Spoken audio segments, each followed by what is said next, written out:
Put on your war face, everybody. How's everyone doing today? Who's in the house? Hi, Kevin, Patrick. Yes, Sarah, Ziggy. Who else is here today? Good morning, Craig. A lot of people here today. I can't read them all. Good morning. So, everyone see this on the screen? Okay, this is for stomach issues. I want to talk about this for just a minute, okay? I'm not going to tell you who's taking this, but this is for, hey, how are you? Yes, sir. So for stomach issues, everyone remember the movie Trading Places? It was hilarious. It was a classic. Give me a Y if you remember that. Eddie Murphy, Dan Aykroyd. The crop report, okay? And before the report was released, showed a scene in the bathroom where the floor traders were going in there and one guy's downing Pepto-Bismol and another one's pouring a bunch of aspirins in his hand and downing them. They're all getting ready for the report, right? So I want to talk about something quickly, but it's important. Anytime you open an account, the risk is financial, right? They all say, you know, this is risk capital, you could lose it all and even more if you use too much leverage. Okay, what they don't talk about is for a lot of people, and myself included, if you're an emotional person, trading could also put a risk on your good health until you learn the right psychology and not make every trade life or death, right?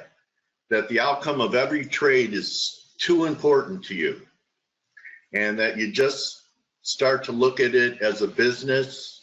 You don't equate it to your self-worth. When you have a great day in the market, you feel great, very good about yourself.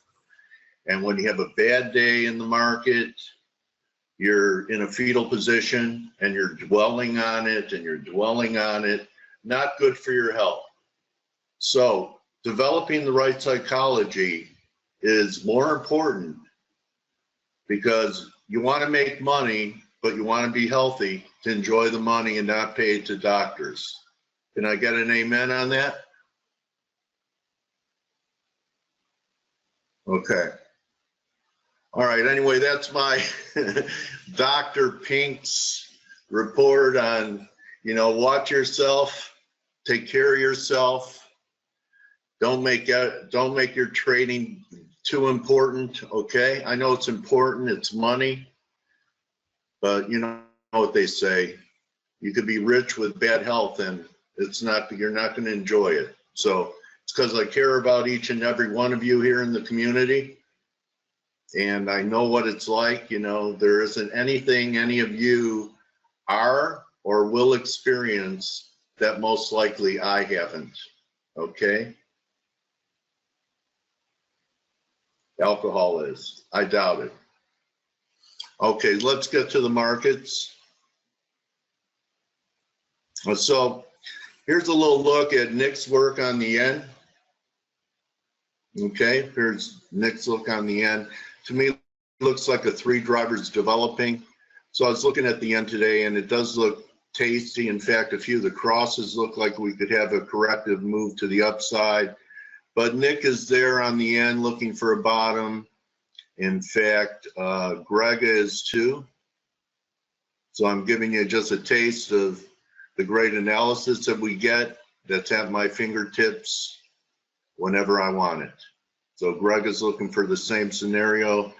Looks like, you know, 109.30. These lines are hard to decide on a price level. It's more of a general, one more push down. I think we had it yesterday.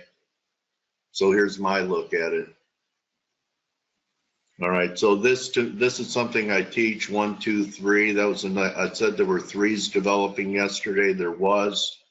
So the question is possible, even though the S&Ps are under pressure, that we're putting in a higher low here in US dollar yen. Everyone see that? So the two scenarios are, you know, you get long a piece and maybe if they do take it down to new lows, you add to it. and you define your risk with closes under 109. Everyone with me? Give me Y if you are. And the pound diverged quite nicely right here, okay, right here. So this was a confirmed low, this diverged. So perhaps we're going to get some type of low in the pound for a recovery back towards 31. So you put the two together and you might have something going on in Guppy. Same thing. We've only had two. Steve talked about major support at 42, so maybe you put a piece on in case we don't get a third drive. And major support, Volge's charts are elite. Don't trade without them. Don't trade without Steve Volge charts. And here's an example of a Steve Volge and a Blake Morrow chart here. Steve and Blake do the candlesticks. So this is a daily look. And we're right at this support level right here. We didn't take it out, did we, Steve? So those are a few of my ideas. Euro pound, you know, if you got short on turnaround Tuesday, I was just looking at it here. You know, it came off, but it was stronger than the euro. So I wouldn't be against booking anything just in case this is just an ABC. What I don't like about this being a long-term short, people that know my teachings, what bothers me, even though the short was called back under the wedge line on Tuesday, what don't I like about it? I'll give you a hint. I'll put my cursor on it. What kind of high is that? What kind of high is that? Anyone see divergence up there? Yeah. Okay, so what does it imply, Patrick?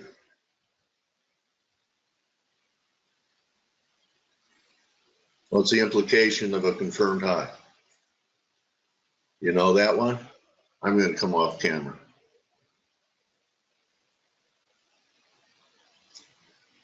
No. Confirmed highs, markets rarely peak? No. Oh, Hardiano's got it. Okay, so I teach when you have a confirmed high like this, I'm not saying it's 100%, but markets rarely peak, especially with a reading like this, you know, when they're in the 80s. See both price and RSI confirmed up here. So just a little education session for people that don't know the work. Is that markets rarely peak when price and momentum is confirming. So the implication, I've renamed the RSI from relative strength index to real simple implicator, because the implication of confirmed highs and lows is there's a pretty high probability there'll be another one that may or may not confirm. Yeah, that's what I think too, Jess. In fact, the weekly says we need to take out 92 up here. So really not that far away. But we still could get the, you know, one more pullback before that happens. And, you know, you got to be open to this could end up being a failing rally here. But that 1 hour RSI bothers me up there for a position trade. Even on the 4 hour, it's a pretty good reading. And look at what we're holding. So back under 90, it's going to break. If it holds 90, there's a shot for maybe this is 1, this is 2, and we get 3 up here. Jess is very good with supply demand. So 91.4, that's a big range, Jess. Thank you. So I want to welcome the viewers from investing.com. They're joining us today. So we run this webinar daily, 9 a.m. Eastern to 10:30. I have a great guest today. He's an analyst for a brokerage house, GKFX. James Hughes is going to be with us. No, I wouldn't call it that. So Blake, who's in the house today? Those are a few of my ideas. I'm in the house. You're in the house. I'm in the house. All right. How are you, boss? Good. How you doing? Just for the record, I'm not the guy taking the stomach stuff. But haven't you seen that, Blake, with traders that people get too attached to every trade? That it's like they're holding on too tight. Yeah, And, I mean, people work themselves up into a. Let me give you a couple pieces of advice. First of all, when you trade, if you are a stress case when you're trading, there's one solution that I've always had: trade smaller. Great advice. That period. End of story. Now, some of you might go, I can't trade any smaller because I've got a $5,000 account and I can only trade what I can trade. But really, in the currency market, especially if you're dealing with currencies, I mean, you can trade very small micros, and even if you have to trade just multiple micro lots, so, you get to a point where, okay, if I lose $100, it's not a big deal, or if I lose $5, it's not a big deal. You trade, and everybody's going to be different because everybody has different risk tolerances, and there's no hard set rule for everybody. I mean, it's all relative, right? Yeah, it's all relative. I mean, I'm trading a 7-figure account. You're trading a 3-figure account. So our risk tolerances are going to be different. Or the sizing is going to be different. So what's comfortable for me is definitely not going to be comfortable for you. Yeah, so, Blake, you know what, buddy? I'm only a thousandaire, but better than being a hundredaire, right? Yeah, exactly. And here's the thing: is just trade wherever your comfort zone is. And if you're taking too big of positions, it's going to put your stomach into knots, and it's going to put you in a. You could get sick. Yeah, and so I always put myself in a comfortable area. Whenever I start to feel uncomfortable, like I'm nervous, I'm not sleeping because of my overnight positions, I know I'm too big. And believe me, I get very aggressive, and when I get very aggressive, it again, it's all relative. If I was trading $100 million account, I was trading the size that I trade right now, it'd be no big deal. It'd be like, it's no big deal. But I'm not, so I can't trade those types of sizes, and you have to just keep your positioning relative. Great mentoring, Blake. And also, even you, after all these years, if you feel too heavily leveraged, you can't sleep well at night. So if you can't sleep, but the biggest traders I know. Biggest traders I know. I mean, when I say biggest traders I know, I mean I know guys that will take, and I'm not exaggerating here, they will take positions in the 50, 100 million, and these are traders, not portfolio managers. I'm talking traders. They'll take $50 to $100 million positions, and they're fine with it. They're like, okay, I'm risking 50 grand in this trade, or I'm risking 120 grand in this trade, and they're okay with it. But that's different. You might be going, oh my God, if I risk $100, it's like, oh, it's too much.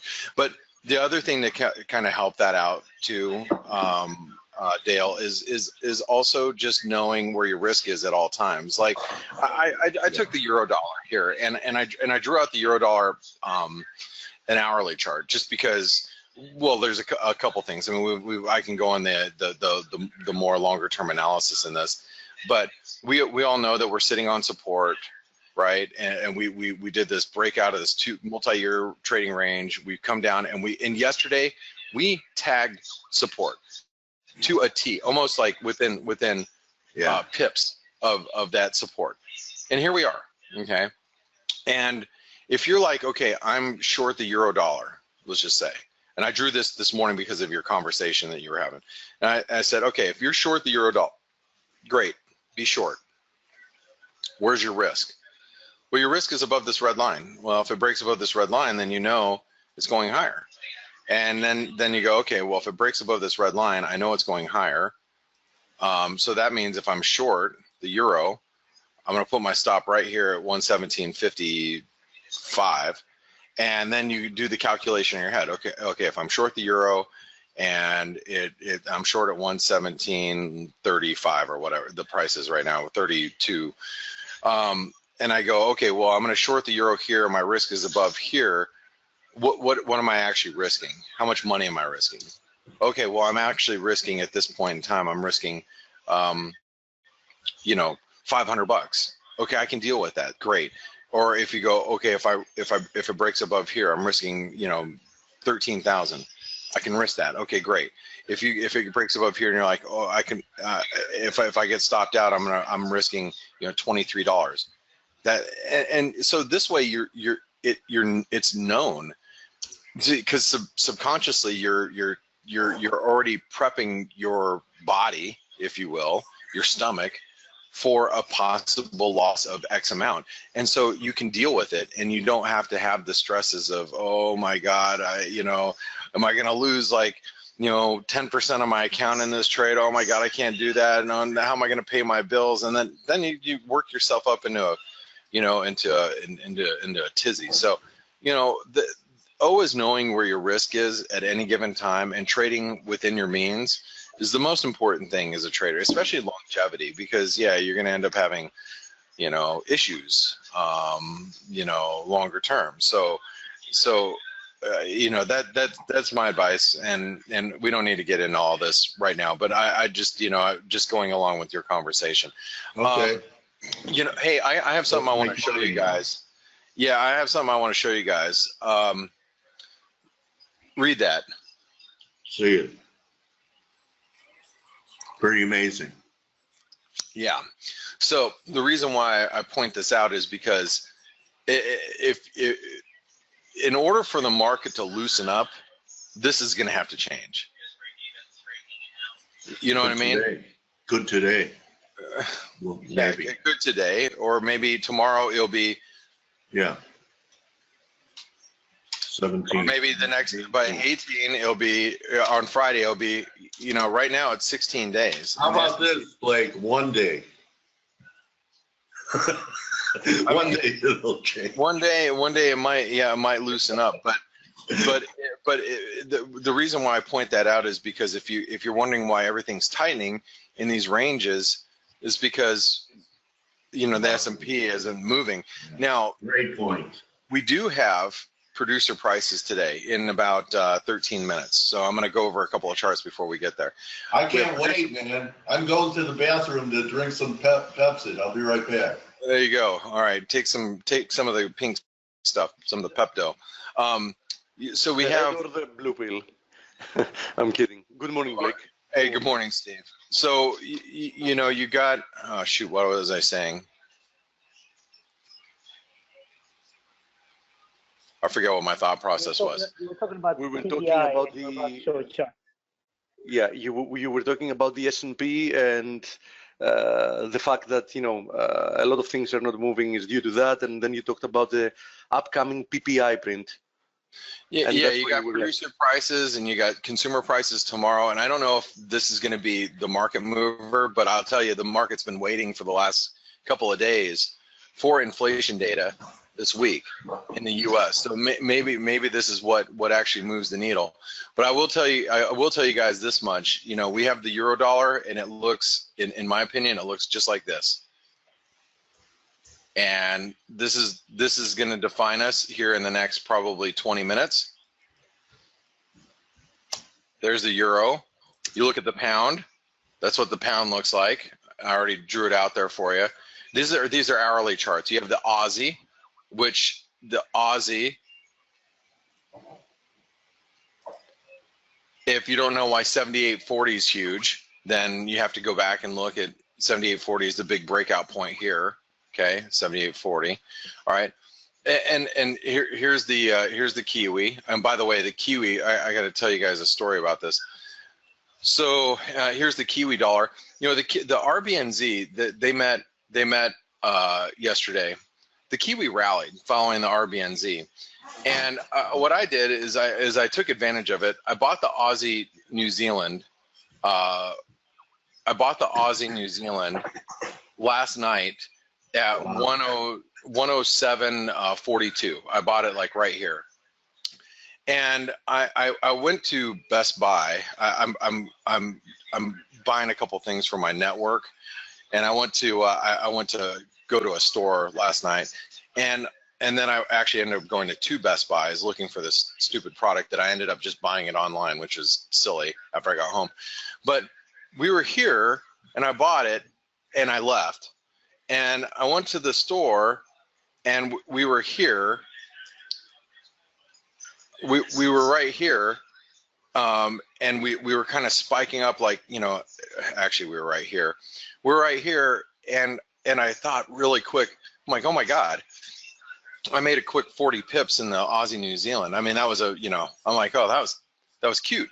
I actually made some pretty decent money. I picked it up, and I put in my stop below, you know, below the lows, and I said, I'm just gonna get long, and I bought it. And we were sitting here, and I was driving home, and I was by the Scottsdale Air Park, which is the executive airport that's right by my house. That, like everybody that flies into Scottsdale that's an executive or very wealthy, they fly into this little airport. So I actually pulled over. I sold my Aussie New Zealand, and I thought, oh, that's cute. You know, I made a quick, you know, few bucks. You know, I made some good money. And this morning I woke up and we are trading at 108.60. A breakout. Oh, huge break. Well, not only is it a breakout, it's a huge breakout. So I was looking at the Aussie New Zealand more, you know, longer term. Longer term, I mean, this is no, this is the big, and it's I have to keep zooming out. This is a big triangle. I knew I only play this to the long side. I don't play the short side of the Aussie New Zealand. I only buy it because I believe longer term we are, you know, making our way up to 120. So I never short it. I only buy it, and I bought it, you know, after that dip. I figured, well, the Kiwi, because the Kiwi's in a big head and shoulder pattern, right? Yeah. So last night when it rallied into, you know, it was rallying back into the neckline, I'm like, well, the Kiwi's going to fail up here, so I might as well just buy the Aussie New Zealand. So that was my thought process. And like I said, I thought I was being cute, and I made some good money, but boy, I could have made a whole lot more. But now the Aussie New Zealand is it's a still buy on dip mode. You probably want to pick it up on any dip down to 108 today if you can get it. Nice, but anyway, loss, man. Nice. Yeah. Yeah, I mean, it was a nice little pickup last night. It was total. You ever sell half and then trail your stop to BE when you're in Best Buy? You know, no. No. In Asian trade, I usually just pull profits when I can get them, because Asia, in Asian trade, it typical that Asia gets faded. So whenever I see a big move in Asia, and if I'm in it, then I'll take advantage of it. I always, you know, pull the profits. And if I'm in Asian trade, if I'm in a trade and in Asia it goes against me and it's not stopping me out, I usually just leave it because it's probably going to bounce back in Europe. That's more times than not. And so when I say more times than not, I would say the majority, 65, 70, 75% of the time, whatever you see in Asia is going to get unwound in Europe. So you know, for me, I saw a quick 40 pip gain in the Aussie New Zealand, and I said, well, you know, I'm not expecting a 100 pip move in the Aussie New Zealand. That wasn't what I was thinking. I was thinking, okay, I could make a quick 40 or 50. I'll just take it. I really didn't think that the Aussie New Zealand was going to continue that much higher, like another 60 pips. So no, in Asian trade, just to answer your question, in Asian trade, if I see it, I'll take it, and if it goes against me and it hasn't stopped me out, then I usually just stick with it, because in, you know, more times than not in Europe it comes roaring back anyway. So so anyway, just some thoughts there. But I want to point out, just in case we have a hot inflation data come out, I've been playing the US dollar Norwegian krona on the long side the last couple of last week or so. And it's been a frustrating trade. I mean, I make a little bit, then, you know, I buy it when it dips, and then I sell it, and, you know, when it comes up. And I know that 8 is a big resistance. 8 is huge. You can see this dotted line right here, right? Yes. So 8 is huge. And there's all the reasons why I've been buying it. blogged it on FX Street last week. You know, this trend line, there's a 161% extension here. You know, there's a 261 extension here. Bought a bunch of fib confluence, trend line confluence. So I've been buying it. You know, I've been buying it, trying to catch the bottom here. But you know what really we're doing here in the US dollar Norwegian krona is we're actually rounding out a bottom, which I like. So if we break above 8, that is going to be very bullish. Now I don't know if today's producer prices are going to do it. I think you know, because the Fed's watching inflation on a consumer level more importantly than on a producer level. But you know, if the producers are seeing more inflation, it tends to leak its way over into the consumers. So if we get hot inflation today, hot inflation tomorrow, then we might actually, you know, we might actually get a lift in the USR Norwegian krona. So if the dollar strengthens, you know, some of you might be thinking, oh, I'm going to short the euro if it breaks below 116.70, which for me, you know, I do want to do that. I want to see if we break through this, or I'm sorry, 116.90. If we break through this 116.90, 117 level, you know, I want to look for the euro to drop down to 115.50.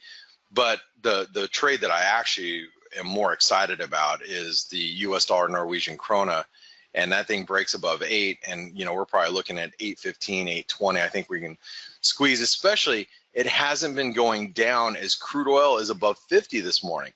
So if crude dips at all, has a pullback at all, then this US dollar Norwegian krona is going to go so much higher. So anyway, just some food for thought. The guys in my office also, and I'm going to bring this up before this data comes out. Did you guys see the US dollar renminbi or the won? No, what happened? We're at the highest levels in the won right now. We're at the highest levels in a year, right? So the Chinese won or renminbi is at the highest levels in a year. What does China buy? I know what they make, like 90% of the crap that we have in the U.S. But what do they buy? Copper, gold, commodities. They buy commodities, don't they? Yeah. So if you're wondering why, you know, crude's bid, gold, silver. There's silver. Here's gold breaking higher. Which, by the way, if you're long the dollar, or short the dollar, you got to be very careful that these are moving higher. Copper breaking higher. Copper, by the way, this is a multi-year breakout here at this. There is. I could get a better. I should get a better chart of copper, but you know, copper looks really bullish here. This is longer term, is a weekly chart. But you got copper moving higher. You got crude moving higher. You got. I mean, these are all inflationary. You're seeing all inflationary stuff right here. Again, so if you're seeing inflationary stuff and producer prices come in a little hot, consumer prices come in a little hot. You know, you know, these commodities might rally a little bit, and so those are just, you know, that's what they're doing, is they're rallying. But again, I'm looking at like the US dollar Norwegian krona. How's that gonna reverse? How's that gonna really strengthen? Is if, you know, these commodities, you know, maybe come back under pressure. So anyway, just a couple things that I'm looking at. I still like the US dollar Mexican peso, especially, you know, I'm talking about the dollar strengthens. US dollar Mexican peso stopped yesterday at the 618 retracement on a dime, and if you use ForexAnalytix, then you know, we kept you very well up to speed as we rejected there and put in a key reversal there, and we've drifted lower since then. All right, well, since we got producer prices coming up right now, I'll cover it really fast before Steve gets here, and then I'm going to pass it over to Steve. So for PPI, let's see here. Oh, how many seconds we got? 30 seconds away. So for PPI, we've got the market's looking, and we got unemployment claims. So core, we're expecting a little tick higher in core, and PPI is supposed to come in flat, but we'll see. We'll just see what the response is here with the dollar yen. Oh, weak data. Weak data. Taking the yen down. Oh yeah, they're taking the dollar. Look at the euro. Yep. Spiking up. Weak. Yeah, 1.9 versus 2.2. It's quite a miss actually. Yeah. Well, it's like, man, it's crazy that we just don't see, like, there's like, that's the thing that's been missing, I think, in the in this you know, whole. Yeah, the great economy story. Yeah, I mean, you know, inflation just comes in. And we got to watch this dollar yen. And the reason why I say that is the dollar yen is closing in on some really critical support here. You know, we break through 109.50, and it's going to be quite ugly for the dollar yen. Anyway, well, you know, I was hoping that the dollar might get a little bit of strength here, but it's just not. I don't, and with that, I don't even know what to do at this point. I don't know. Take a look at Greg's count on the Dixie, and you'll know what to do. Yeah. Well, that's what I think is going to happen here. So we get a pullback, but it's actually going to be a dollar buying opportunity for the C wave. So, you know, that's the way I'm looking at it. All right. Well, Steve, hey, good morning, Steve. I'm gonna pass it over to you, and I'm gonna go do some trading. Good morning, Good hunting, Blake. Good hunting indeed. Thanks, guys. Hey, Steve, how are you, buddy? Hey, Dale. Okay. Hey, doing my best. Doing my best. Good. You're a trooper. Steve is like Rocky Balboa, but Rocky was Italian. So yeah. Take it away, buddy. You know, both Mediterranean people, Italians and Greeks. So yeah, I know. It's absolutely okay. And all the women love you. I know. Okay, silver moving, gold moving. I see. Yeah. You know, I've been out of that market for a long time. Silver moving, gold is moving. I see a lot of comments because people are obviously interested. Yeah. Listen, having to do with silver and gold, obviously we had some very bullish developments. The bullish development we had in silver was a few days back was this morning star formation here. I don't see your charts, buddy. You don't? No. Oh, maybe it's because I see. I see them. I see them. They're there. Yeah. Okay, so the bullish development here with silver was this. We were expecting a pullback, and we always leave our drawings here, so people that were in the webinar, they know what we're talking about. We were expecting a pullback from maximum 17,100. We never reached it. We got that pullback from 1690. Where did Nick buy it on the pip? Where was the pattern in play? I will tell you immediately. Let me see it on. So ForexAnalytix subscribers were hit to it. Nick bought it at before the rally. 1630, 1660 was the range. At this area. So her average was 1645 actually. Yes. Okay.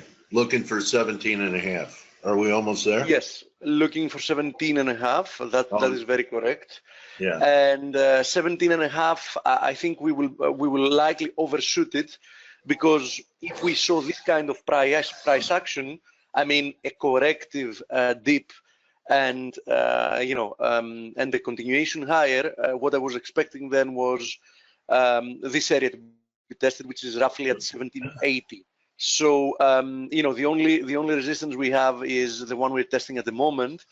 So I'm quite optimistic that her pattern in play is going to hit its target at 1780, and we see what happens from there. Okay. That one trade would pay more than pay for a year's subscription. Just that one. That's for sure. The link is right there, guys. Right there. Go ahead, man. Now, having to do with gold, price action was even more bullish, because The correction lower we had was a lot more shallow. We held perfectly the support resistance zone, that we had drawn here, and in essence, the correction was a bull flag itself. As I said yesterday, the bull flag targets above 1295, but to begin with, what we want to see is what's going to happen at 1295, because this is going to be another test of this area, which is obviously very crucial. Obviously, a break above there, is a major development for gold, and people should not take that lightly. And more likely than not, we're going to make it there. I mean, it seems that there is momentum here, and let's see what happens from there. But I have little doubt that we will make it to that point. That's the situation with silver and gold. I know a lot of people are interested, a lot of people are paying attention to them. What's your expectation on gold? This was another question. Technically and geopolitically, in connection to the geopolitical situation, obviously, as long as the situation with a possible conflict between the US and North Korea is still on the table, that offers a very good bid to gold. There's no question about it. Now, if this scenario, vanishes for one reason or the other, will that mean that gold is going to be sold off? Initially, yes, but I don't think that the only thing that offers a bid here for gold is this. Since, when we started this rally again, the jitters about the North Korea situation were almost non-existent. Okay. So I wouldn't bet against gold, in that situation. Obviously, we're going to get a dip, but we need to see how the market is going to handle it. Obviously, as long as we trade above 1257 and this area, there is absolutely no reason to be bearish. And this break below the triangle proved to be of this flat top triangle proved to be a false break.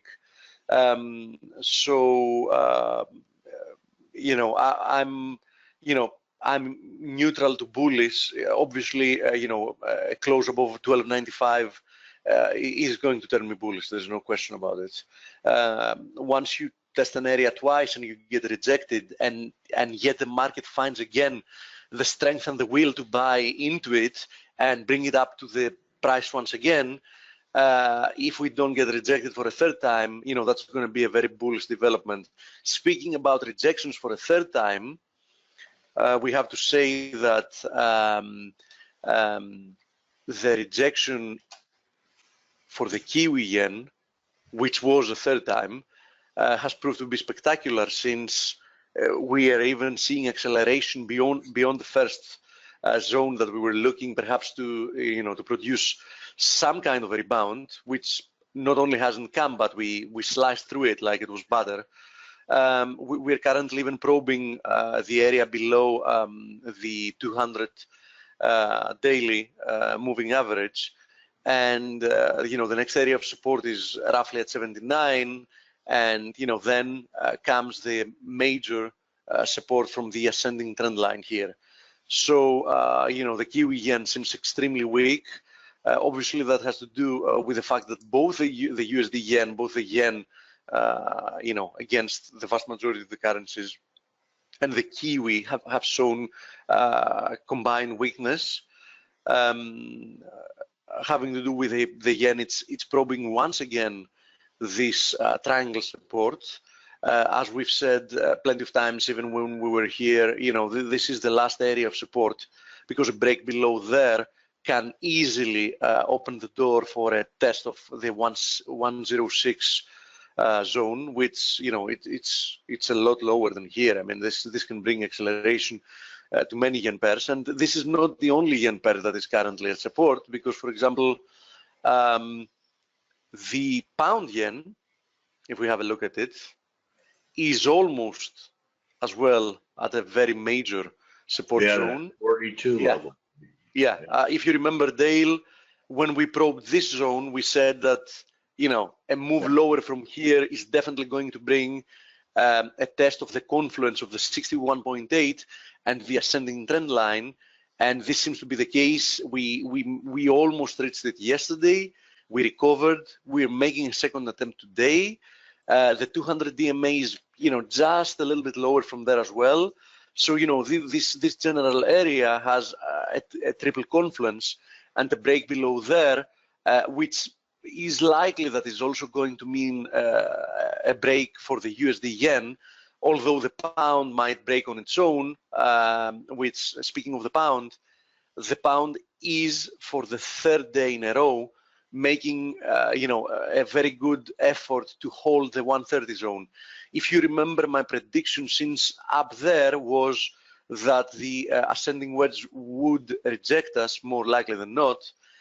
And my second prediction was that the 130 zone would not hold this time.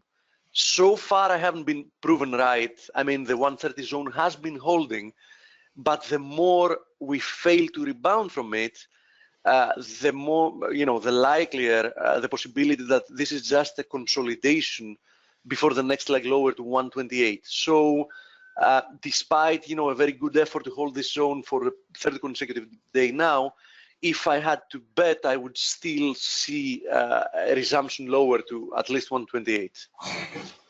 Okay. So the pound, both the pound, the cable, the pound USD, and the pound yen are holding, you know, major supports. You know, so if you're really a believer that, you know, pound is going higher from here, this is your opportunity. You have a great reward to risk ratio, a great one. Personally, especially for the cable, I think there is more downside left, so I'm not going to be buying it. But I'm telling you, you like it for one reason or the other, this is your opportunity. Both of them are on major support zones. Okay. Glenn, by the way, said that he expected a weak print in the PPI. He was up to the point. Zach says that he is expecting that Aussie's support is going to fail as well. Let's have a look at the Aussie.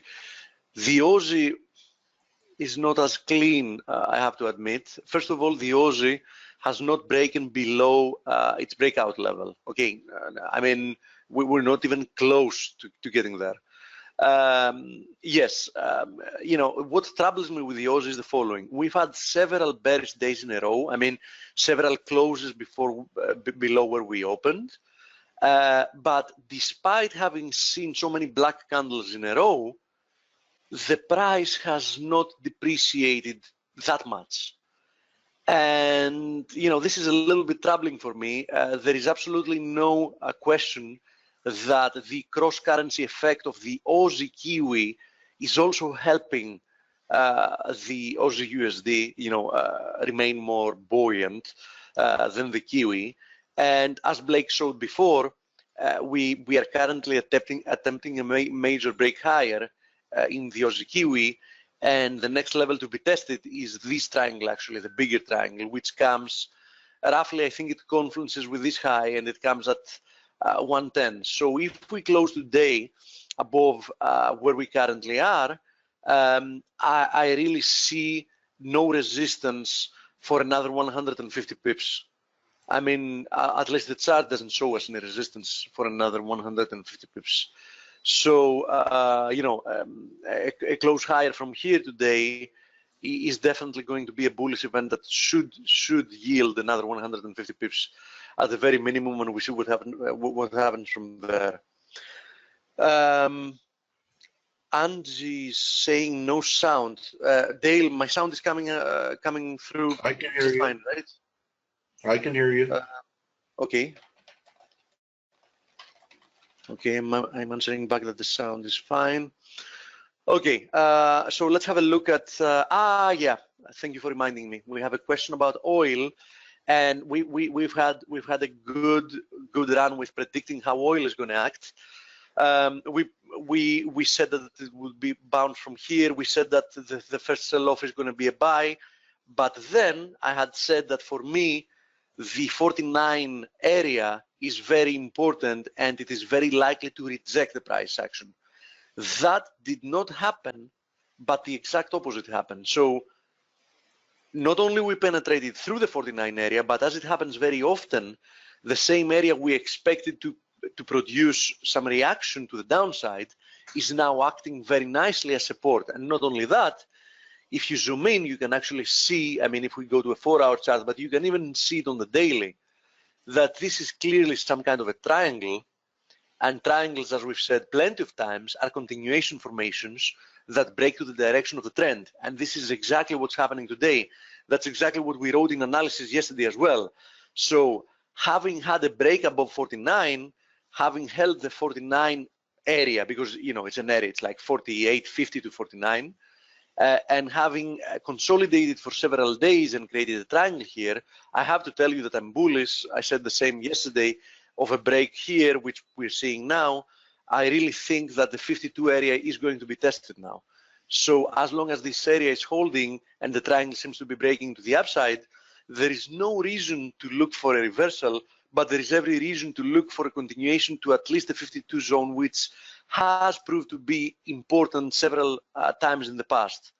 So I think that testing the 52 area is a matter of more likely when and not if at the moment, from what I see from a technical perspective. Okay, so you know, that's my view in oil, and you know, I think it's technically very clean.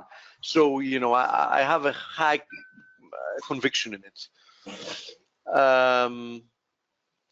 Do you use trailing stops? This is a question from Craig. I don't know if he saw that question when Blake was still talking. I think on occasion he does, but he is the one responsible to answer. I can tell you that I do. Yes, when the price moves a lot, you know, towards the direction of the trade, and I see that the market creates a new pivot in a sense. Yes, I am going to trail my stop. I usually am going to combine it with taking partial profits and trailing the stop, you know, for the rest of the position.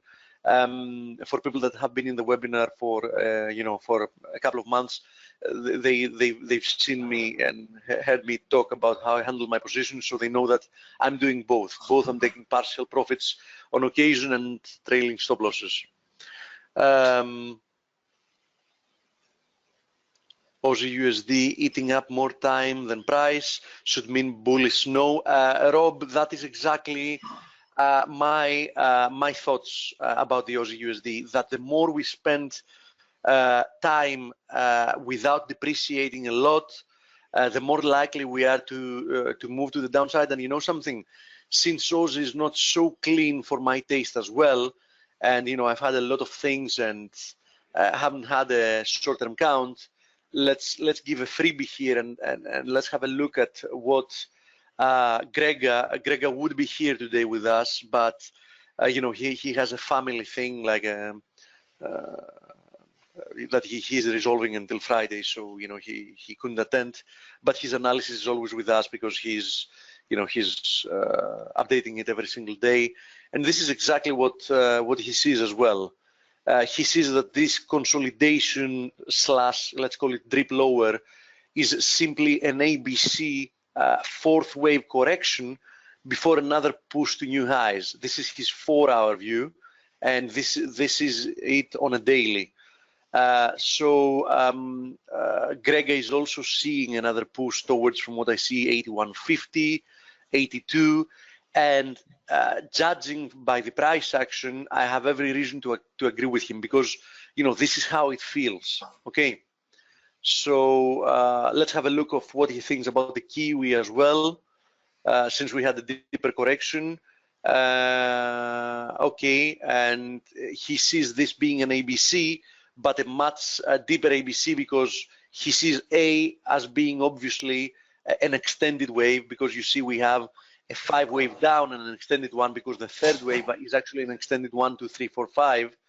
He sees more downside for the Kiwi, which obviously means that he also sees more strength in the Aussie Kiwi, because as you see, the count for the Kiwi is a lot more bearish than the count for the Aussie. So, simply by combining the analysis for the cross of Aussie Kiwi, we see that we should expect more upside there as well. The USD is looking bearish. Do you think it might have a breakthrough with the yen?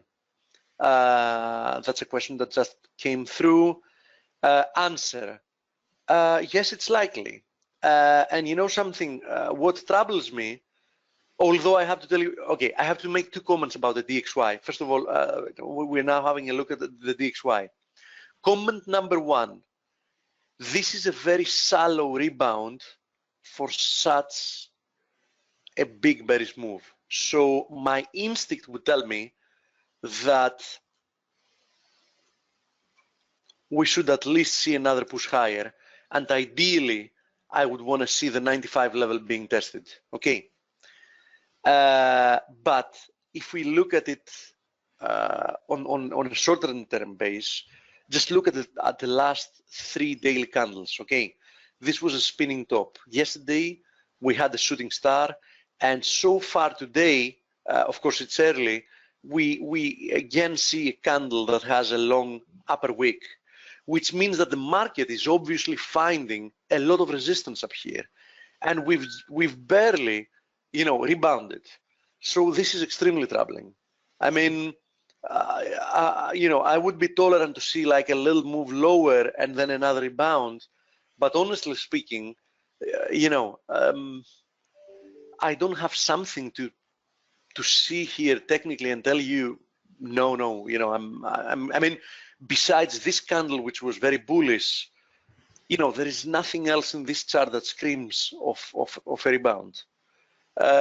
So we have to be very careful with the DXY, because even a break to new lows is quite likely, actually, quite likely. The rebound so far has been very unconvincing. Opposite, I mean, if you exclude this one single day that we had here in the NFPs. Okay, so be very careful. I see the possibility of another leg higher towards 95, but this is just a possibility. Okay, as long as we remain so weak, the majority of the chances have to be, they point to a continuation of the trend, and that's lower. Okay, let's see what other questions. Nice job, Steve.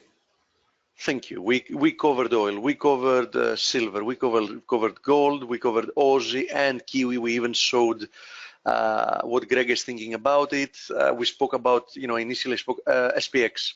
Okay, yeah, let's have a look at the stock indices once again. And once again, I'm going to start from having a look at the yen. At the Nikkei, sorry, which is a byproduct of the yen on occasion. Okay, and this is the do or die zone for the Nikkei. We've already penetrated through the ascending wedge support, and we're currently on horizontal support. Honestly, a break below here has very, very little resistance until we go back to 19,000. Okay, this is also a bad omen for the USD yen. The fact that we seem to be breaking lower in the Nikkei at the moment. Now, having to do with the rest of the indices, the SPX is in a similar condition. I mean, it has an ascending wedge. Was that a hangman yesterday? The way it came back and closed near the high? Yes. This was a pin bar. This was a pin bar, and specifically it was a hanging man. The color of the candle, it was not the traditional black one. It's a white candle, but you have to interpret pin bars according to where you find them in the trend. So, for example, if you find such a candle at the bottom of a downtrend, then you would call it a hammer. But when you find it, when you find it in the place we find it, and especially following a key reversal like the one we had yesterday, the better. So everyone said, North Korea's nothing. They bought the dip. Say, see, look, it reversed. So the hanging man was sitting there, didn't know the noose was around his neck, and they opened the trap door today. Yes, although I have to say something. As we were saying plenty of times, and you remember that very clearly, Dale. I remember everything you say, Steve. I know. You have the memory of an elephant. That's true. That's true. As we were saying up here when we had this ascending wedge, that we don't have a technical event unless we break below 2,400. The same applies here. We have a very nice confluence of the 50 DMA, the ascending wedge support, and the breakout level. All of them are roughly in the 2,450 area. So technically speaking, unless we break below 2,450, there is absolutely no bearish event to talk about, okay? It's too early for the SPX to call a reversal. We're seeing some signs, but just zoom out and tell me how many times could you have said that in the past several years? Many. 1 billion times. Almost, and not as much, but almost. Now, having to do with the Nasdaq, on the other hand, the Nasdaq is within the triangle. In the vast majority of the cases, the triangles break to the direction of the trend, which is higher. We're currently testing once again support. Now, if we see a break lower, that's going to be a bearish event, obviously, but still an interpretation like an A, B, C to perhaps a little bit lower levels like 5,800 is still valid and still a bullish count. Okay, so a break below the triangle does not immediately constitute like a major bearish break. Okay, I'm saying that for people to consider, because simply instead of a triangle, because you know, when you get some consolidative price action, you start making assumptions about what kind of nature of a consolidation you're looking at.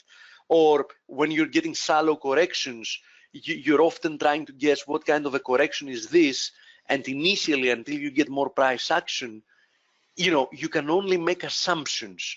So the assumption that this is a triangle, which seems, you know, absolutely valid, can easily prove to be wrong. And let's say, for example, why not we might develop a bull flag? Okay, a bull flag would permit a dip to 5,800 roughly, and it would still be quite a bullish formation. I'm saying that because very often I'm saying that a break of a specific formation is very bullish or very bearish, end of story, full stop. But in this case, I want to make sure that people understand that a break below the triangle does not immediately constitute a very bearish development. A break above it confirms and targets, in my opinion, my next target is 6,060 roughly, because I have a count here. But a break lower targets 5,800 and still does not break the bullishness of the trend. Okay, so be very nimble with the US indices, because we're not there yet. I mean, we're not at the tipping point there, at the point that we say that, you know, this is the do or die zone. We're still some distance from it. Okay. Euro yen, another question from Calvin. Let's have it. I'm rapid after that, because I do see that James is in the house. Thank you, Steve. Definitely. So let's have a look at Euro yen as the last pair, and tomorrow we'll have a look at the rest. Okay, Euro yen is playing ball, pushing to the downside. Listen, a first support zone for the Euro yen is not far away, because it's actually this zone. It's a zone we probed yesterday and we held, and we're probing it again. So be careful. We might get a rebound from here, but if this zone fails, there is really no real support until 125.60. Okay, so Euro yen is also on some soft support at the moment, but you know, a failure of this zone should accelerate, you know, towards 125.60. Okay, that's what I see in Euro-Yen. Okay, Great Dale. analysis, Steve. Thank you. You know, my pleasure always sharing views here, and enjoy your interview. Okay, well, looking forward to talking to you, James. I'm making you the presenter now. Looking forward to hearing your voice and seeing your screen, my trading warrior brother. How are you, James? I'm good. Can you hear me? Can hear you perfectly, buddy. Nice to meet you. Good stuff. You too. Thanks very much for having me on. Thanks for. I've been listening to you guys since the start today. Great bits of analysis. Awesome Thank to you hear. very much. Yeah, it's a team effort here. So you know, I really believe in collaboration. When I was a young guy, James, and you still look like a young guy, the only reason I'd want to know what others were thinking is so I could fade them. But later on, after I had my teeth kicked in a few times, I really learned, and I tweet about this, you know, surround yourself with traders better than you. What do you think of that? Yeah, I mean, absolutely. I mean, and I've been, although relatively young, but feel about 75. But the fact is, I've been doing it for a long time. But since I was really young, since I was straight out of school, I've been in this the industry, looking at markets. And that's a great segue, because you know, I usually ask people, well, tell us about how you got started in the industry and what your journey was like. So how old were you when you started looking at charts in the markets? 16 and 17 was when I first started at doing that sort of stuff, and I'm 34 now, so it's it's been a long time, and it's yeah, well, it doesn't feel quite like that, but yeah, I get what you mean. But the fact is that when you first start in this sort of stuff, and especially being so young and cocky and thinking that you know everything, and of course the reality to that is you know absolutely zero. So you're always surrounded by people that know more than you. Not that I wanted to accept any of that, of course, especially being at that age. I didn't want to accept that anyone knew more than me. So, well, you know, you can't learn experience. It only comes with the passing of time and living through things. So who were your influences, James? Well, it's all been because I've worked within this kind of retail trading industry in London for such a long time now. There was some, and I was a dealer for a long time, working on dealing desks, and sort of back in the and I say early days from my point of view when online, the wild west days. Yeah, exactly. Right. But those early days of online trading where people would you trade with a broker, and the way those orders would get filled within the market was by me sitting there filling them manually and just clicking the button, going in and finding out. But from those days we had the sort of great heads of trading and things like that who had so many years. Yeah, you were fortunate to be surrounded by traders at a trading desk that were pros that, you know, exactly. They didn't always make money, but you learned how to lose small. But that's the thing, isn't it? That is what trading is about. It's about learning how to lose your money, and the best traders lose money well, and that's a pearl. That's a pearl. Exactly, and you have to learn that. You'll have to learn that you lose money, and then of course, when I was young coming into this, looking at charts, and back then markets used to rally. I used to look at a lot of UK stocks, you know. So back then it was all UK stocks.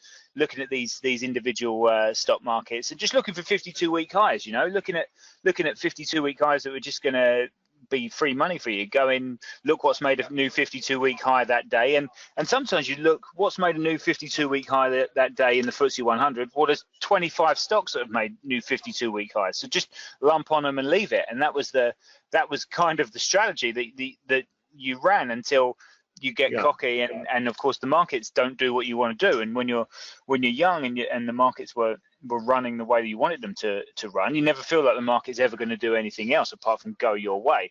And then of course it doesn't, and life becomes harder, and that's when you find out how to lose So money. you're a veteran. Why don't you talk to us a little bit about what you do for risk management? I know a lot of people, they do it based upon a percentage of their account. To me, that doesn't make sense. You know, I want to be out if the contingency that compelled me to take risk is negated. So I'm more of a believer in market stops rather than money stops. So absolutely, and that's I mean, it depends, doesn't it? I mean, it depends what sort of account you're running, and I always obviously you run this sort of stuff on percentage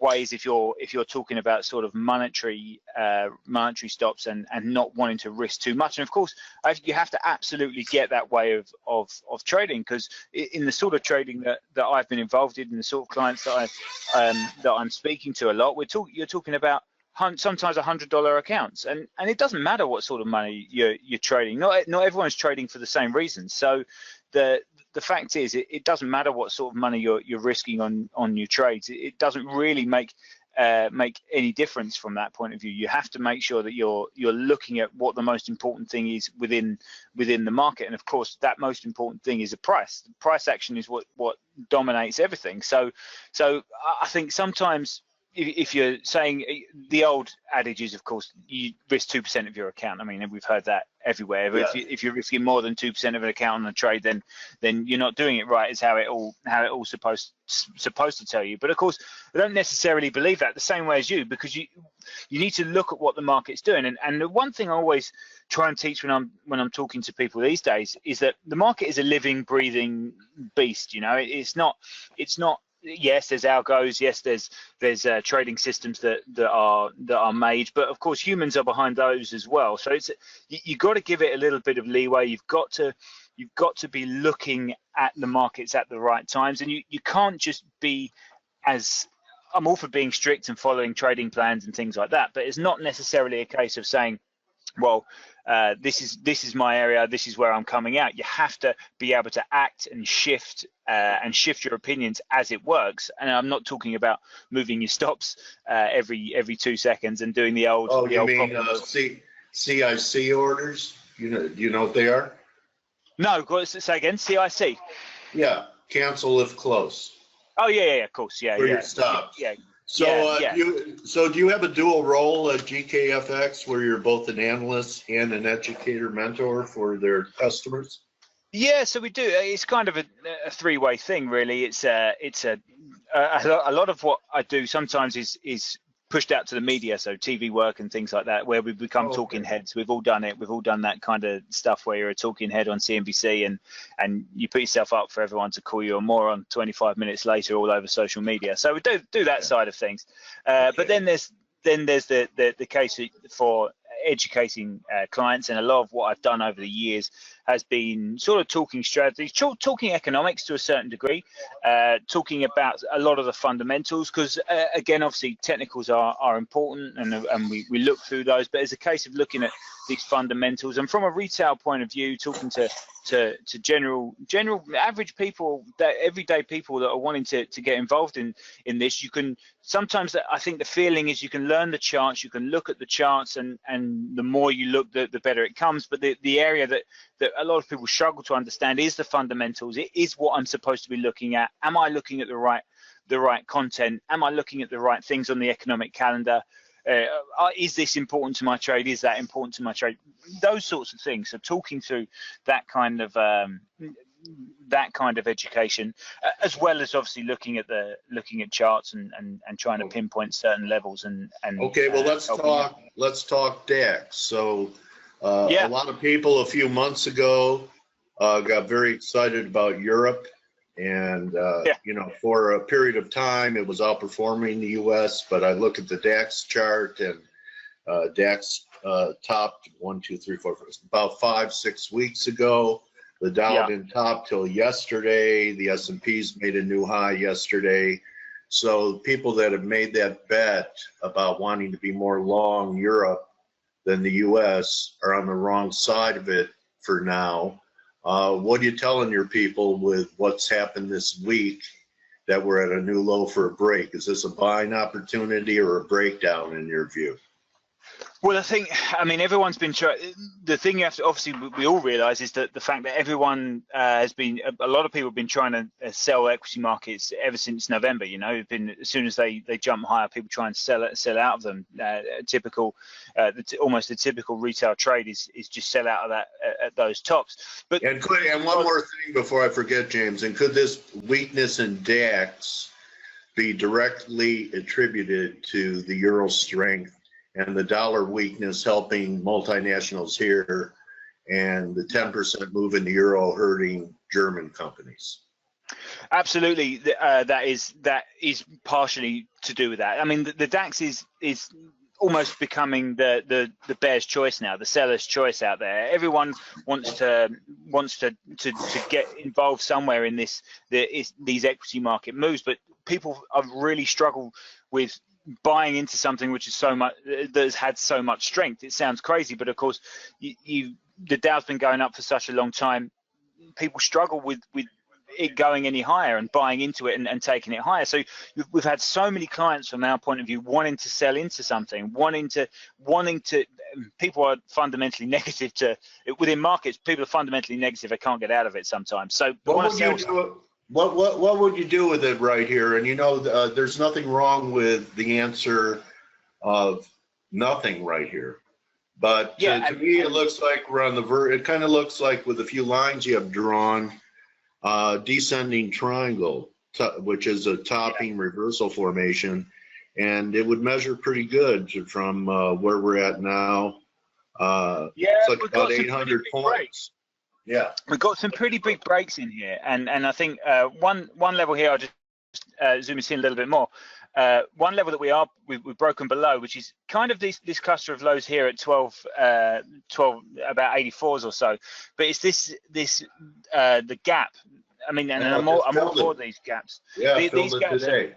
Yeah, we've filled that gap, and we've broken I like the levels on the break opens and the break closes, you know. So that close of that candle there is a big level, and I think looking at that daily close on that, below that that gap close back here, which is forget the dates, was that April 21st April. So this gap close is an important level for me, and I think if we break in below that, it does open us up to some other areas. Now, we've seen some areas of support on the downside around some of these levels. Now, I've got the fib in here. It's completely ignored the 23.6 in here from this area. It's been a very, very orderly decline. Maybe we're about to enter an acceleration phase here. We'll get a little mini panic. To me, it looks like it wants to retrace all the gains we made from the beginning of the year, or after the election, or for November's sure. Are the lows, because we've if you look at taken out all the gains from the French election. Wasn't that the gap? Yeah, that was the gap. That was the gap that we're looking at. So that was first round French election issues. So now we're going for the U.S. election lows. Exactly. Take out all these elections. This is the way forward. But I think from this point of view, you're looking at pretty aggressive breakouts, but as you say, an orderly move lower. But it's naturally going to be an orderly move lower, because everything else, apart from Europe, and of course the FTSE's breaking a little bit as well, with that bit of negativity. But of course, we are looking at, you can't trade the DAX, not look at US equity markets. You can't. They'll buy dips. People are conditioned to buy dips. They've been rewarded doing it. They're going to buy dips all the way down. Yeah, exactly, and that makes these areas here. I mean, the areas that we have here, it makes this nice. It makes going back here nice as well, and any breakouts back to a nice trend line that comes in. What it will probably do is lead to a pretty orderly downward trend line, pretty textbook. I mean, I'm not one for keeping to textbooks. I mean, we've all read them, and we all know where they are. What was your favorite trading book, James? I'm curious. Well, there's a guy here I know very well. He teaches within the STA, the Society of Technical Analysts. He's called Clive Lambert. He wrote a great book on candlestick charting, and that was. He's a good guy. Was he a Steve Neeson follower? And then he developed his own stuff. Why are you laughing? Because he'd like to think himself as Steve Neeson, but the number of pages in his book don't necessarily. Hey, James, have you noticed, partner, that there are no egos in this business? Absolutely, absolutely. And if you start with one, you lose it pretty quickly, or you have it beaten out of you quite quickly. So it's fine. You're asking me, who started at the age of 17, so I'll have that beaten. I have to take this opportunity to announce how proud I am to announce how humble I've become. Yeah, exactly. All right. Enough of my stand-up routine. So, part of this, besides providing compelling views, actionable ideas, is, I was talking about it before, that sometimes we just take trading too seriously. It's got to be fun too, don't you think? Yeah, of course. And that's why when I go back to say, look, not everyone's trading for the same reasons. Not everyone's trading because they want to earn a little bit of extra cash, or trading for a living, or doing whatever we think we're doing. Some people are doing it for fun. They're doing it for this. They're doing it for that. So I think, there's two key bits of information, and you said one of them earlier, but when you first started off, which was obviously treating your trading like a business. Don't get too emotionally attached to it, and which is, of course, it's an old piece of advice, but the business side of it is, treat it like a business, treat your trades like a business, look at them like a business, but remember to enjoy the good bits. When you make money, remember to like enjoy that part of it. There's a guy I know, another guy who's a big mentor of mine, is a guy called Philip Concha. He's a guy who works out of Ireland, owns a company called TraderCast. Now he's running a fairly new company he owns, but I've known him for a very long time. And he always said to me, and again, he trades some big size and massive, and he has quite a lot of followers, but he always said to me, take your profit, go and buy yourself a new shirt, go and buy yourself a new coat. Because it's not real until you spend it. Exactly right. And it's really when you go to a casino, you give them cash, they give you chips. There's a reason for that. The chips aren't real money, and your account is just a bunch of digits until you spend it and feel it. Exactly. And I'm all for keeping it in, building up, and building your account up. But take some out and enjoy it. Get yourself something out. And Philip always told me that. I'm going to have to call the board of directors of GKFX and saying that you're trying to drain their liquidity. If the withdrawal data goes up, then we could be in for an issue. James, I'm having a blast with you today. So, God, a lot of great people. Let them know that if they want to come address us, that my mission every day is to build up an edified trader. So, some top guns, I'd be more than willing to interview them here. But let's go on with you. So I think I have a feel for your DAX look. What else is on James Hughes' radar screen? Yeah, well, I want to show you something a little bit on oil that we've been talking about loads here on the dealing desk. But I actually want to talk about it from the fact of something that didn't work or isn't working at the moment, because I think that's just as important sometimes as the stuff that does. We've been looking at kind of strategies on this for a little while, and how to oil is something that I struggle with a lot of the time. So political. The other word for political is corrupt, but we won't use that word today. But the fact that these markets have rallied strongly, and like I think it was Steve was saying beforehand, he was looking at a turnaround around this $49 level.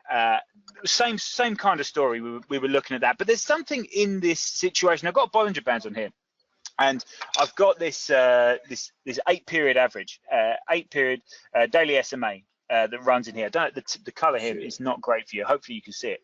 I see it. So.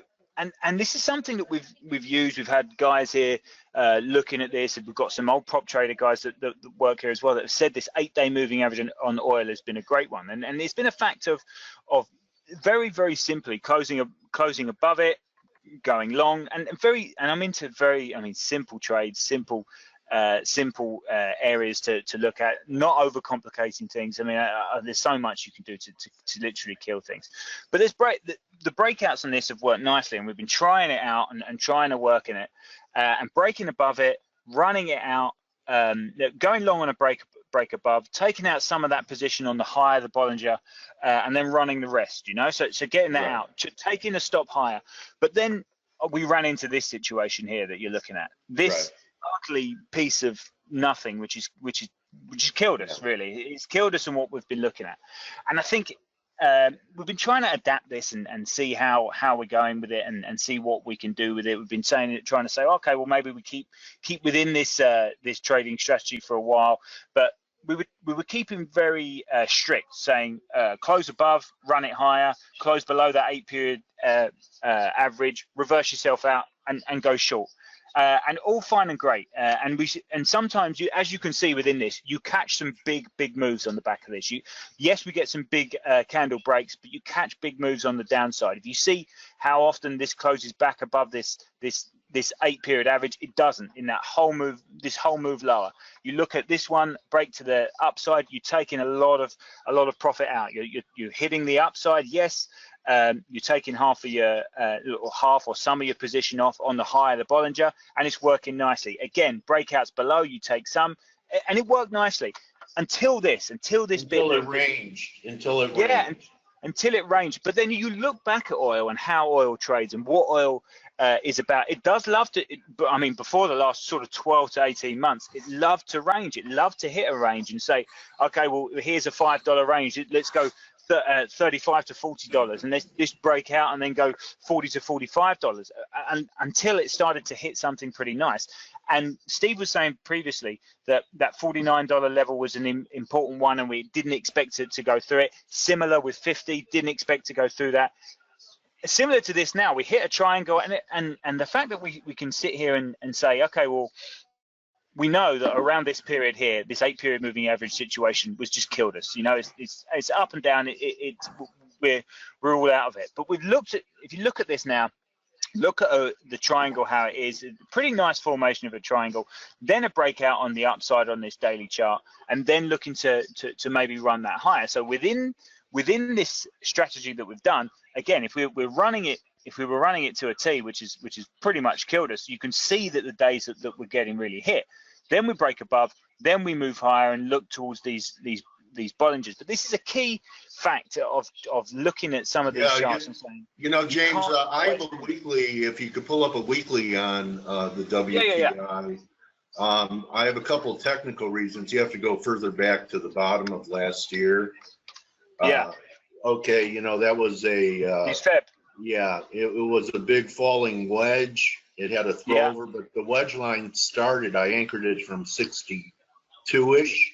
So that's kind of, you know, wedges can retrace 100%. But more importantly than that, I'm not sure when the event is going to happen, but I do believe that they'll move heaven and earth to keep oil up until the Saudi Aramco IPO comes off.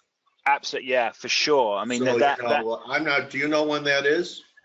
No, I mean, it's something that's been muted for such a long time now. Yeah. I mean, I mean, I've done must be 6-7 TV interviews about this sort of world's largest IPO and all of this stuff, and it's just not. You know, when's the date? Equity, they'll hold up a market or drive a market up into a big IPO, so it's a great environment for you know, and sentiment is up for people to come in and participate, and I believe that.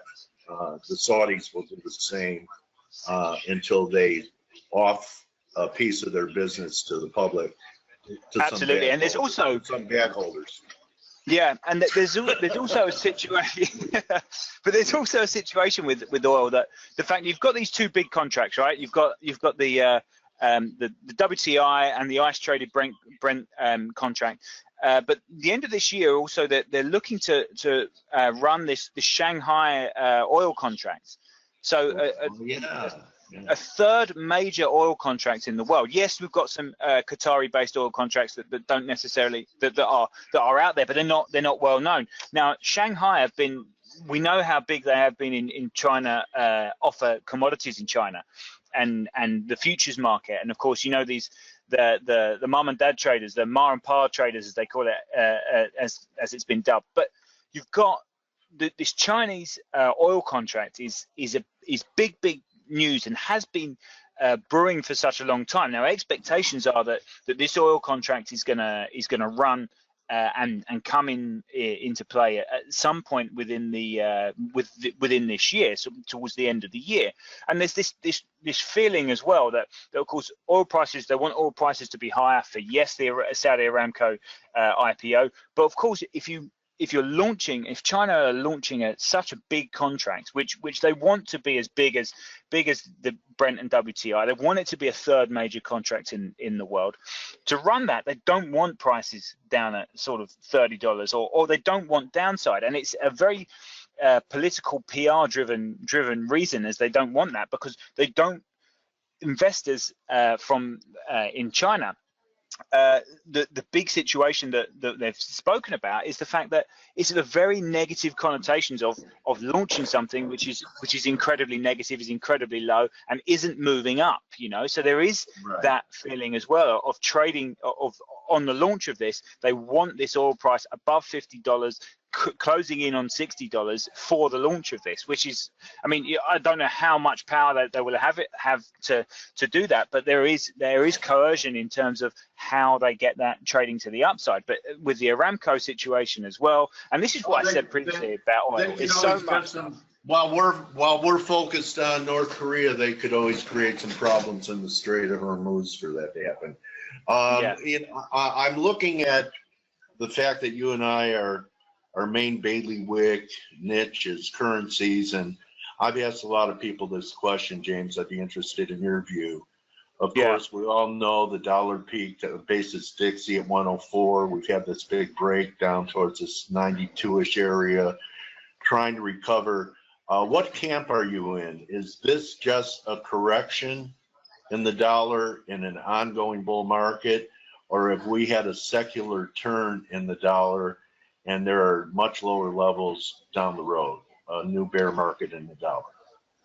Yeah, I mean, I think it's really, we've got real negativity, I think, and it's long term as well, I think. And I think if you look at the downside, I haven't got a Dixie chart on. How about Euro? I mean, it's almost the same chart turned up. Yeah, it's almost exactly the same. Yeah, exactly. Yeah. So, but apart from the sell-off from the payrolls last week, the jobs report last week, there is very, very little which gives you any real excitement around any sort of dollar upside, I would say. Yeah.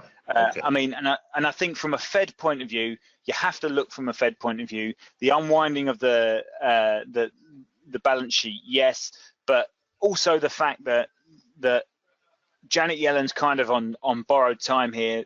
We're all pretty sure that she's not going to be there for too much longer. Donald Trump will have his way, I imagine, and have someone in there that he wants there. But the worry I have from a Fed point of view as well, and I think maybe this kind of ties in to that degree, is look at what we've got in these markets. You've got rallying, you've got a hawkish Fed, you've got a negative US dollar and rallying equity markets. Now, it doesn't make any sense, right? It doesn't make any sense. And the fact that the Fed is looking to unwind this enormous balance sheet, is looking to continue to, and we've really focused on the fact that there's there's going to be no more rate hikes until pretty much maybe December, even though that's dipping down now. But we've focused on that. But the fact that they're unwinding this balance sheet is more important. But they're unwinding the balance sheet on the fact that Donald Trump and his administration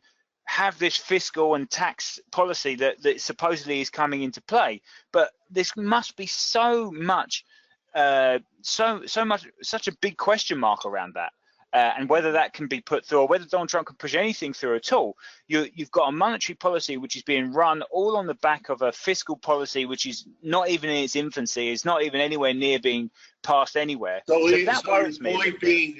Your point being, without any fiscal stimulus, the handoff from central bankers to the government with, deficit spending, if that doesn't happen, the Fed is, even if they're not aggressively tightening, just unwinding their balance sheet's going to be deflationary. Yes, exactly right. You have to have that other side. Yes, the US economy is performing well. Yes, it's got a particularly it's done particularly well, and we know the US economy can support what we've had so far in terms of the tightening by the Fed. But the fact is that the Fed are acting, and their future projections are all there on the basis of this fiscal stimulus which is coming in, and it just. Okay. My worry is it won't happen, and that's buy dips in the euro, right, James? Do you have any upside? You have any upside targets for the euro? I mean, if you just take it from the 140 high to 103, this could still be considered, 125 or so would be halfway back or something like that. Yeah, I mean, I think you have to look. You have to look towards these. There's real. It's kind of impossible to kind of grab any levels up here, isn't it? I mean, you can put some fib moves on there, but I think this was interesting break. This is the interesting situation we've got at the moment for euro on the weekly. Is this 200 period average? It doesn't like it. At the moment, you can see that's clear rejection of that figure. So that worries me to a certain degree. I'd love a break. I'd love a break towards 115, 116 to buy it. Yeah, for sure. I mean, back down to that 116, that previous week low is a nice area for us. But I don't think you can look really past the fact that any dips down on this are key opportunities. So let me do this now, James. You work, if you'd like, you could show the website and the FX company you work for, where people could find your research. I'd have your Twitter handle at James_Hughes UK on Twitter. So that's the one. And this is our we have obviously GKFX. This is the UK site, is a .com site as well. So by all means, but we also at GKFX we have a market insight. This is our kind of research page where you can see our research. There's videos done by myself, by interview a guy. You made. Peter Tuchman, we interview him every week. We do some various different educational videos and various different points. So by all means, feel free to. You guys are only missing one thing: a live social trading community. Absolutely. You guys should sponsor a webinar. Just planting a seed. That's all. Planting a seed. But so I see you, James. I'm so glad I reached out to you on Twitter.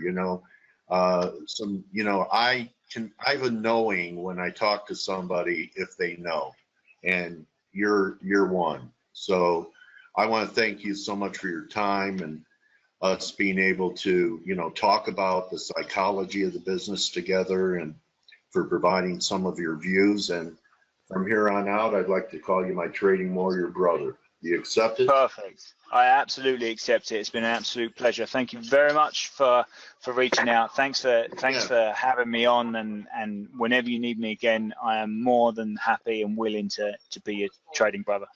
Wow, thank you so much, James. May pips rain down on you and everyone that reads your reports and sees your writings. Okay, buddy? Thank you very much, Dale. Hope to speak to you soon. Okay, thank you, James and Face. Hope you had a good day. Investing.com. Hope you enjoyed our webinar. It's the best social trading community on the net, in my extremely accurate and humble opinion. I'll see everyone tomorrow. I believe tomorrow's Friday.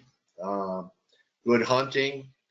Hope that you caught pips on silver from Nick's harmonic call early this week, and the guys are working hard for you. And I tweet this out: you don't have to be a prisoner to your workstation or your laptop when you join, or even take the trial. You could download the phone app and go about your life like Greg was talking about. It's not just your account balance. If you want to go out and buy a shirt, you could take your device with you, and you'll have all of our analysis wherever you go. So have a great day. Most of all, don't just count your pips, count your blessings. See everyone for TGIF. And I want to thank James Hughes one more time. Adios, my trading warrior brothers and sisters. See you tomorrow. You're very welcome, JC.